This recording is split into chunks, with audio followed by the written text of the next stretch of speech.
প্রবাসী খুব আরামের জায়গা, বিদেশ খুব আরামের জায়গা।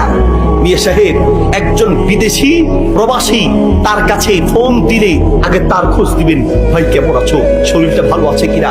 কারণ একজন প্রবাসীর সবচেয়ে বড় অভাব, ঠিক আছে টাকার তার অভাব নেই, সুন্দর জায়গা পরিদর্শনের তার অভাব নেই, কিন্তু সবচেয়ে বড় অভাব মায়ার অভাব, ভালোবাসার অভাব, আন্তরিকতার অভাব, ঠিক কিনা। অসুস্থ হলে পরে সেই প্রবাসী লোকটাকে একটু মাথায় পানি দেওয়ার লোকটা খুঁজে পাওয়া যায় না।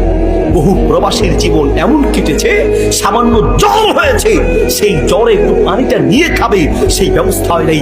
যে ঘরে ছিল একা, সেই ঘরে রাস্তা পচে দুর্গন্ধ বের হয়েছে, তারপরে মানুষ বুঝতে পেরেছে যে এই ঘরে একটা মানুষ মারা গিয়েছে, ঠিক কিনা। কাউকে যে বলবে সেই লোকটা খুঁজে পায় না। আরে বাংলাদেশের জেলখানা ওই প্রবাসের চেয়ে ভালো আছে।